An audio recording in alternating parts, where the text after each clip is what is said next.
salve pessoal, tudo bem? Davi Vega aqui, outra vez, né, gravando essa sequência de vídeos que eu gostaria de falar principalmente sobre temas que envolvem a parte do direito, mas ligado, puxando um pouco pro lado da sociologia, né? Então, eu gostaria de falar hoje sobre um tema que permeia muito o debate filosófico, principalmente, também, né, sociológico, com base no que deveria ser o direito, né? E duas interpretações majoritárias do direito, que são interpretações que vão gerar linhas filosóficas que elas vão basicamente gladiarem entre si, né? E são linhas filosóficas, inclusive, que vão dar origem à interpretação da história ou à interpretação de como a sociedade deveria ser regida, né? Bom, eu estou falando do direito natural versus direito positivo, né? E já vou explicar o que é cada um deles. Mas antes disso, por favor, eu peço para vocês se inscreverem no canal, acionem o sininho, né? As notificações, para sempre que eu lançar um vídeo aqui falando sobre esses temas que talvez vocês gostem de acompanhar e tudo mais, vocês possam ter acesso a esse conteúdo, tá certo? Vamos dar uma força no nosso trabalho aí. Bom, o direito, esse nome direito, ele vem da Grécia Antiga, né? Mas sobretudo ele ganha um protagonismo muito forte no Império Romano, que é um império que basicamente continuou com a filosofia grega, até mesmo a mitologia romana, ela tem muito da mitologia grega, os deuses apenas mudam de nome, né? Mas basicamente são os mesmos mitos, mas com algumas diferenças, com a questão da influência espartana, etrusca de Roma, que havia naquele território que é a atual Itália. Óbvio que a Itália não existia ainda. Bom, não vou entrar nesse quesito Império Romano. Tem um vídeo no meu canal sobre o Império Romano e eu vou deixar na descrição desse vídeo o link para esse vídeo, né? E essa palavra vem de directum. O directum é aquilo que é direto, é aquilo que você vai transmitir justamente de uma forma direta para a organização, justamente, que tinha naquilo que eles chamavam da vida da cidade, né? A vida da cidade na Grécia Antiga, também em Roma, porque Roma é a cidade eterna, a urbis, né? A urbis, que vem a palavra, da onde vem a palavra urbano, né? A urbis romana, ela pega muito da filosofia das cidades-estados grega, né?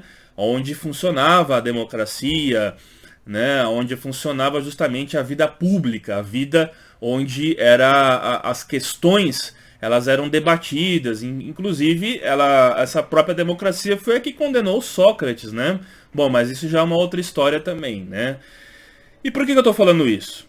Porque nós hoje vivemos um debate também, não que a gente se assemelhe ao Sócrates, jamais estou falando isso, mas um debate também que a própria noção de democracia ela está sendo meio que axiomática. Outras interpretações ou a própria relativização da democracia, né, ou outras propostas de democracia, elas têm sido geralmente hoje em dia não aceitas e consideradas de uma forma até antidemocrática, com o argumento de se preservar a democracia, impedidas de falar ou impedidas do sujeito que às vezes tem uma interpretação diferente de democracia participar da vida pública. E isso é o que se dá quando a gente fala do embate do direito natural com o direito positivo, né? Hoje se questiona muito o direito positivo em nome do direito natural, mas os defensores da lei positivada, escrita, eles não estão abrindo espaço e não estão permitindo que haja essa defesa do direito natural, e principalmente o questionamento da própria Constituição, como se a Constituição, a gente deve seguir a Constituição, mas a gente não pode sequer criticar uma lei ou simplesmente questionar a lei, né? Bom, o direito natural, o que é o direito natural? Ele é um direito baseado naquilo que talvez o homem, ou o ser humano, melhor dizendo, ele tenha direito por natureza, né? Isso vem desde a Grécia Antiga também, mas ele vai ganhar três pensadores principais, né? Que é os pensadores do chamado justnaturalismo. O justnaturalismo ele surge já na Idade Moderna, né? E ele tem interpretação basicamente de de três filósofos, que é o John Locke, o Thomas Hobbes e o Jean-Jacques Rousseau. Cada um da sua maneira vai interpretar o que seriam esses direitos do homem por natureza, né? Desses três, agora uma intervenção minha, né? Eu basicamente gosto mais, eu basicamente me identifico mais com, principalmente com o John Locke, né? E em certa medida também faz muito sentido para mim o Thomas Hobbes, né? O Rousseau, eu já acho que ele é um pouco descolado, talvez, até da própria noção de liberdade, que é o que a gente vai falar agora, que é basicamente a base do justnaturalismo. Para o John Locke, o justnaturalismo, ou os direitos naturais, melhor dizendo, eles seriam algo inerente à pessoa humana, à dignidade da pessoa humana principalmente, e toda pessoa teria direito à liberdade, à propriedade e à busca da felicidade, né? Qualquer lei, qualquer intervenção, seja do que for, de um ordenamento jurídico, de um Estado, porque o Estado ele também é um ente muito opressor nesse sentido, né, para várias coisas. Qualquer coisa que, ou ideologia também, qualquer coisa que interfira nesse direito à liberdade, à busca da felicidade, que pressupõe o direito de propriedade, porque o direito de propriedade é o que vai trazer a própria liberdade, ele seria algo arbitrário, algo que vai eliminar justamente a condição base que o ser humano tem de dignidade para viver, né? O Thomas Hobbes vai falar que os homens eles buscam segurança, né? E o Hobbes ele vai justificar o Estado, e ele escreve num contexto do Estado absolutista, ele vai justificar o Estado como aquele que vai garantir, né, a segurança das pessoas. Quando a gente fala Estado aqui, leia-se não só Estado, outras instituições da modernidade, da própria contemporaneidade, elas podem desempenhar esse papel também.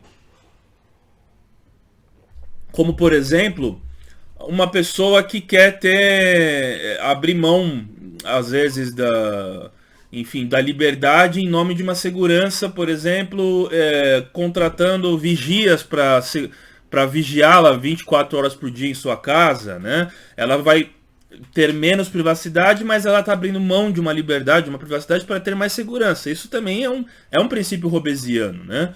Ou uma pessoa que contrata um seguro qualquer de casa ou de carro, ela está abrindo mão de certas coisas para ganhar a segurança, visando as adversidades ou qualquer coisa assim. E também a gente tem o Jean-Jacques Rousseau, que ele vai falar que é justamente a vida na coletividade.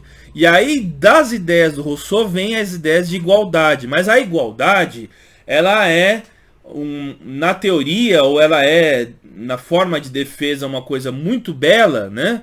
Mas a gente sabe que ela é utópica, porque o ser humano não é assim. E em nome da igualdade, muito dessa igualdade que o Rousseau já defendeu, as grandes barbaridades foram feitas e violações justamente da própria natureza humana aconteceram por regimes totalitários, incluindo a revolução mais famosa que conhecemos, que foi a Revolução Francesa. A Revolução Francesa ela tem uma outra lógica que é diferente da Revolução Inglesa, muito inspirada pelos iluministas escoceses, e aí desses iluministas escoceses eu gosto muito do David Hume. Hoje eu me considero um cético, né? E eu gosto muito do ceticismo do Hume, mas o próprio John Locke vem dessa escola também de pensamento, né? Escocesa, enfim, de iluminismo escocês, né? Tem o Bacon, Francis Bacon também, que eu também gosto bastante, mas é mais um tocante à ciência, né? O Francis Bacon. Então você tem uma lógica diferente da Revolução Inglesa, a gloriosa inglesa, com a Revolução Francesa, né? E você tem uma lógica diferente também no que vai ser a Revolução de 1776, 4 de julho de 1776, norte-americana, dos pais fundadores, a Constituição americana e tudo mais, né? Bom, esses são os direitos naturais. E o que são os direitos positivos? Os direitos positivos é o juspositivismo, que é a lei escrita. Então, desde a Grécia Antiga você tem esse embate do que seria uma espécie de direito natural inerente aos homens e um direito escrito, onde se fazia valer mais a questão da lei, da interpretação da lei, de uma constituição, de algo que está escrito, né? E basicamente, bem recentemente mesmo, nós temos o Hans Kelsen com a teoria do direito puro, né? Que vai ser um grande defensor da vertente, né? Bom, o que eu posso dizer é o seguinte, né? A gente tem na mitologia grega, por exemplo, uma passagem, vocês devem conhecer o Sófocles, né? O mito de Antígona e Creonte, né? Escrito pelo Sófocles, né? Que ele vai justamente escrever a história da Antígona e do rei Creonte, mas a gente pode trazer para a nossa questão do direito natural versus direito positivo, que é o seguinte. A Antígona tinha um irmão, né, que foi assassinado, se eu não me engano, né, e ela queria enterrar esse irmão dela. E o rei Creonte, ele não aceitava que o irmão dela fosse enterrado, porque ele seria um traidor, ele seria uma pessoa, enfim, que desrespeitou as leis da cidade grega e tudo mais. Se eu não me engano era Tebas, não me lembro agora qual era a cidade exatamente. E naquela época, na Grécia Antiga, você não ter um funeral, você não tinha direito de ir passar para o mundo dos mortos, né? Enfim, você tinha a lenda do Styx, né? Que era do rio Styx, que tinha um barqueiro que te levava para o Hades, né? Bom, então se você não tivesse um rito de passagem, um funeral decente, você não teria direito à vida após a morte. E aí a Antígona, desrespeitando o rei Creonte, ela enterra o irmão dela, né? E aí, no julgamento dela, né, se eu não me engano, inclusive ela foi depois executada por conta de desrespeitar a lei. Não estou certo agora, não me lembro exatamente agora. Mas a discussão que fica o argumento de defesa dela o meu irmão tinha o direito de ser enterrado, porque o direito ao funeral é um direito natural de todo ser vivo, no caso o ser humano também, para aquelas pessoas da Grécia Antiga, de poder ter esse rito, né? Então, Creonte, representando a lei positivada, né, que tirava o direito do irmão da Antígona de ser enterrado, ele vai representar o direito positivo contra o direito natural defendido pela Antígona de enterrar o seu irmão. E esse é um debate que vai permear basicamente quase toda a história humana, né? Eu vou fazer uma série de vídeos aqui sobre o Léo Strauss, que é um autor que eu gosto bastante, e num escrito dele ele vai falar justamente do historicismo, e como o historicismo ele foi algo que ficou muito perigoso ao longo da história, porque é justamente dele que vem as ideologias que negam esse direito natural, né? Bom, o direito natural, ele tem muita besteira que se fala sobre ele, né? Muitos vão confundir o direito natural com o direito divino, às vezes até por conta do Santo Agostinho. Santo Agostinho, quando ele escreve lá a Cidade de Deus, ele está mais se referindo ao direito divino, né? O direito divino, ele foge à lógica humana, né? Então ele não é nem o direito natural e nem o positivo, né? Enfim, o direito natural e o direito positivo são coisas imanentes, são coisas terrenas, coisas do mundo concreto, né? Materialista, vamos dizer assim, não é da metafísica, enfim. Embora o campo da metafísica ele se assemelhe muito mais ao direito natural. O próprio Aristóteles, né, vai ser basicamente uma figura muito mais importante do que, por exemplo, para o direito natural, né, do que o Platão. O Platão, as ideias do Platão, do mundo das formas e tudo mais, ele vai ser justamente aquele que vai permear, inclusive, a Idade Média através até da releitura que o Santo Agostinho vai fazer. Mas não é o direito natural. O direito divino não é o natural, né? Outra confusão que se faz é o direito tradicional. O direito tradicional, ele me agrada também, eu gosto bastante, enquanto uma pessoa que gosta de antropologia, né? Eu gosto muito do direito tradicional, com base na tradição, né? Mas a gente tem que entender também que o direito natural não necessariamente ele é aquilo que vai ser qualquer coisa que vem de qualquer tradição. Porque quando a gente aceita qualquer tradição, a gente cai no relativismo. Aí o relativismo, ele é um debate que é uma coisa que mais contemporânea, mas é uma coisa que está muito atual ainda. Porque tem uma ideia errônea de que o direito natural ele seria uma moralidade, né, universal, o que não é verdade. Claro que alguns defensores ao longo da história do direito natural defendiam uma moral universal. Mas, na verdade, o direito natural ele entende que toda pessoa humana ela tem certos direitos independente a qual cultura ela esteja submetida. E o relativismo, e eu, enquanto antropólogo, entendo até a justificativa do relativismo, ele vai falar que os direitos eles são moldados, ou a noção, até a própria noção de pessoa humana, não é a mesma noção para um ocidental de uma pessoa humana, do que para um ameríndio, né, a cultura ameríndia das Américas, ou para um oriental, ou para um africano, dependendo da sua nação africana, enfim. É diferente a própria noção de pessoa humana e de indivíduo, né? O perspectivismo ameríndio ele tem uma outra lógica do indivíduo ocidental, por exemplo, né? Bom, e aí o que eu percebo muitas vezes é que tem essa confusão, mas na verdade dá para você ter um direito natural aplicado a todas as religiões. Eu acredito que isso é possível sim. Ou a todas as sociedades, né? Eu acredito que isso é possível sim, né?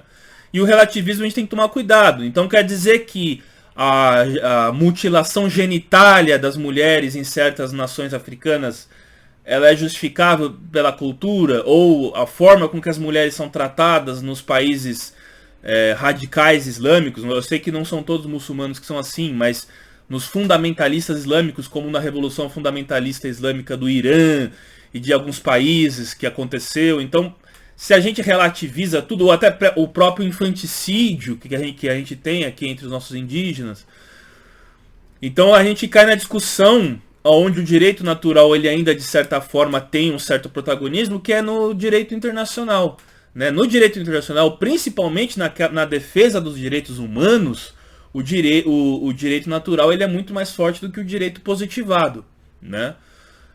Então é uma discussão longa e eu vou fazer outros vídeos falando um pouco mais sobre isso, até trazendo a questão da obra do Léo Strauss, né?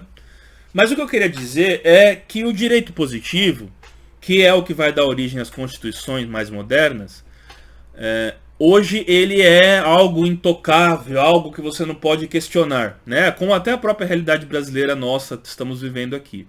E o que eu gostaria de dizer é o seguinte, a gente sabe que o direito positivo ele vem do costume também. As leis do direito positivo elas são leis baseadas no costume, né? Embora não seja o consuetudinário, o direito consuetudinário é aquele baseado no costume que vai dar origem, inclusive, a legislações de países como a Commonwealth dos ingleses, né, e dos próprios estadunidenses, que de certa forma ela bebe muito da Commonwealth também, né? Tanto que a Constituição americana ela tem 7 artigos, se eu não me engano, e 27 emendas só, né? O resto é tudo jurisprudência, né? A jurisprudência vocês sabem que é quando a lei não consegue chegar, você tem umas certas emendas, né? Você tem certas adaptações da lei para que ela se amplie e atenda àquela realidade. Então, assim, você tem 7 artigos na Constituição norte-americana, se eu não estou enganado. Mas assim, ou seja, é muito pouco, né?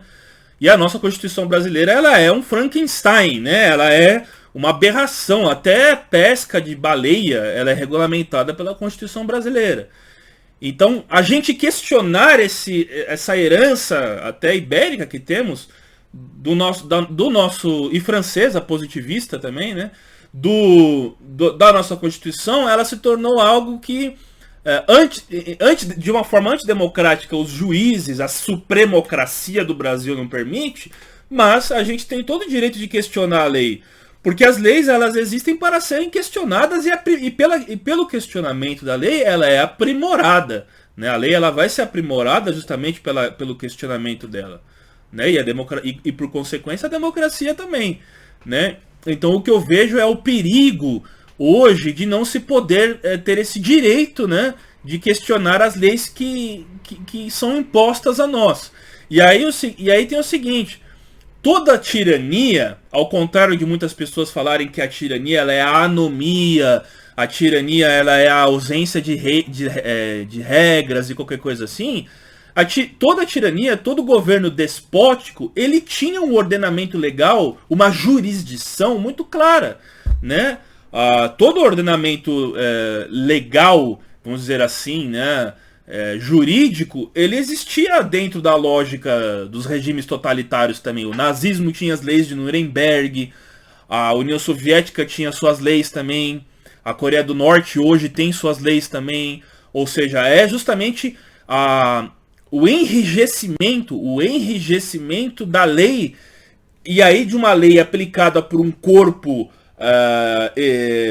um corpo de juízes que faz valer justamente a ideologia daquele regime, né, e que legisla pela ideologia daquele regime, né, fazendo valer a lei com base na interpretação do seu fim, né, não dos meios ou dos fins para que se atinja uma ideologia maior. E nós estamos, de certa forma, vivendo isso no Brasil. Né? É muito perigoso se a gente for parar para pensar no que está acontecendo no Brasil ultimamente, com a supremocracia e tudo mais. Bom, então é basicamente isso, né? Se a gente toma a lei, ou a justificação de que está na lei como a verdade absoluta, o escravismo estava na lei, o Holocausto estava na lei, várias arbitrariedades e coisas terríveis que aconteceram ao longo da história eram justificadas pela lei também, né? Tem um historiador metido a comentarista aí na internet, que eu não vou dizer o nome, que todos vocês conhecem, que toda hora, e a Constituição aqui, mostra a Constituição, fala da Constituição. Eu acho que a Constituição ela tem que ser respeitada, sim, é claro, ela é a carta maior, né, de todas as instâncias, ela é traidor da Constituição, é traidor da pátria, como disse o próprio Ulisses Guimarães e tal, eu entendo isso. Mas a forma com que a Constituição está sendo utilizada por parte de juízes que este historiador hipocritamente condena hoje, mas condenou no passado, mas aplaude hoje, né, a forma com que está sendo feita, ela é uma forma totalmente antidemocrática em nome da defesa da democracia. Né? Você usar a palavra democracia, em nome de uma democracia, você agir antidemocraticamente. Né? Então, me admira que um historiador aplauda uma coisa dessa, né? Esses dias ele inclusive falou do cartismo e tudo mais, que acabou sendo extinto por conta dos sindicatos na Inglaterra, mas o cartismo foi uma tentativa dos operários, até meio que contrário ao ludismo. Tinha o ludismo que era contra as máquinas lá na Inglaterra e tal, né? A mecanização do trabalho e tal.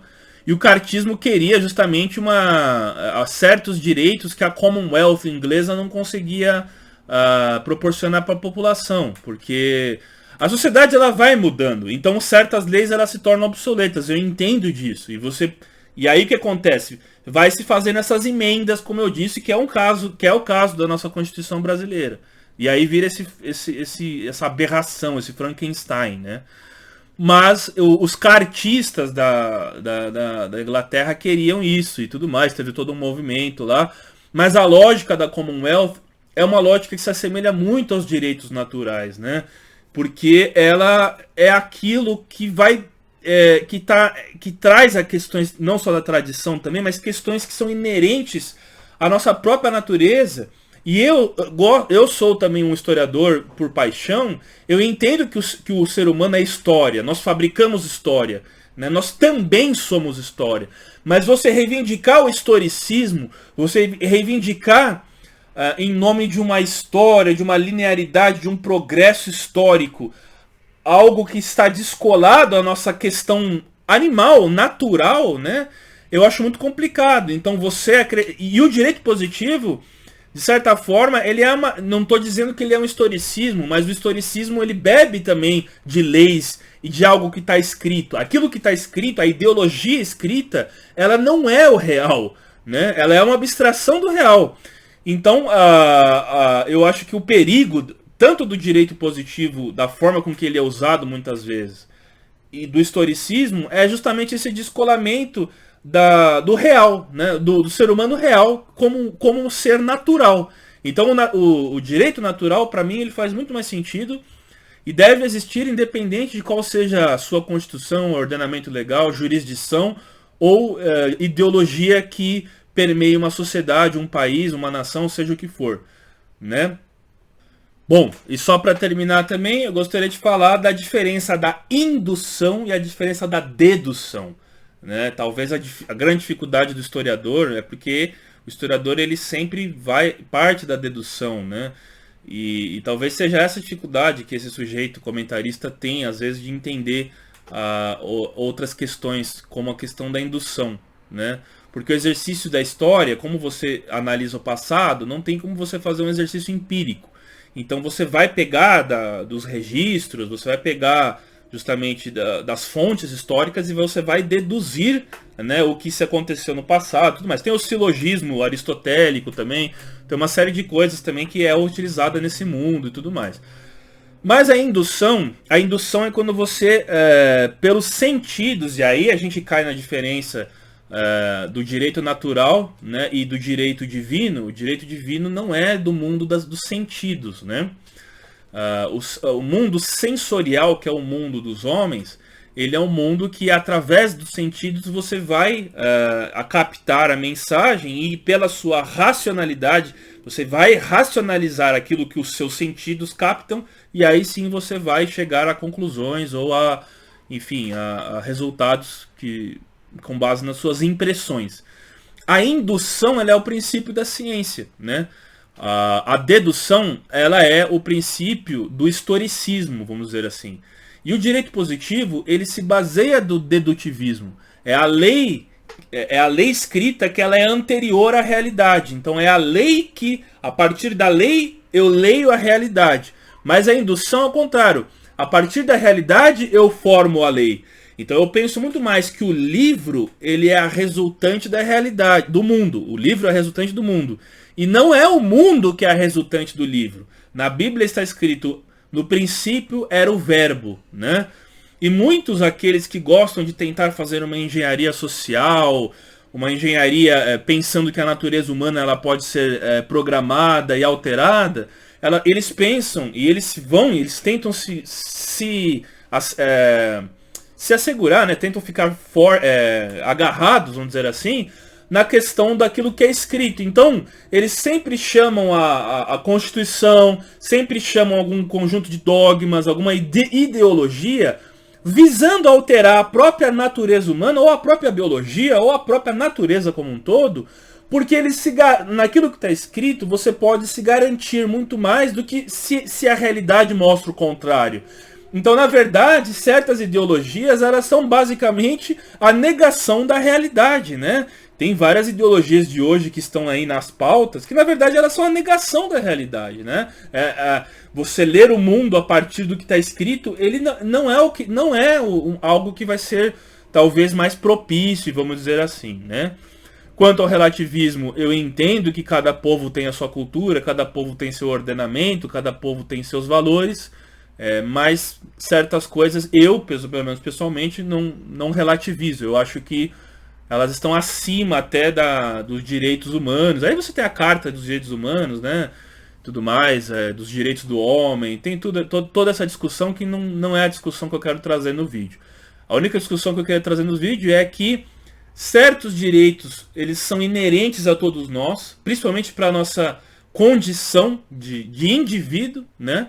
E nenhuma lei positivada ou nenhuma ideologia tem o direito de remover isso, seja em nome do que for, seja em nome da igualdade, seja em nome da democracia, porque quando isso acontece, reina a tirania, e embora eu saiba e falei aqui que o direito natural não é o divino, o Santo Agostinho tinha uma frase muito interessante. toda lei, quando ela é injusta, ela deixa de ser uma lei. Então, contra toda injustiça, nós devemos nos levantar. Porque não é porque está escrito numa Constituição ou escrito num papel que aquilo representa a verdade absoluta.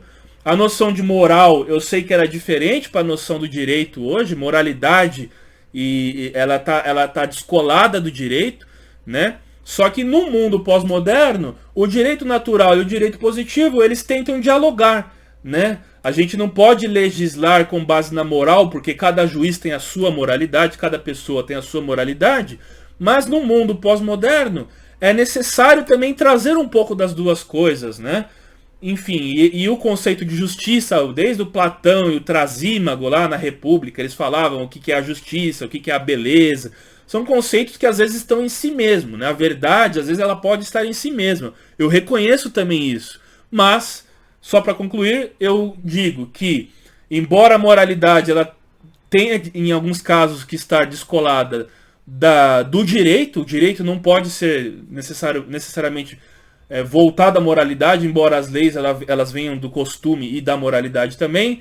Toda injustiça ela tem que ser questionada sim, e muito mais além. Não só a injustiça escrita, porque às vezes a injustiça não está no ordenamento legal, não está na Constituição. Nossa Constituição tem passagens muito belas também, e a injustiça não está no que está na Constituição.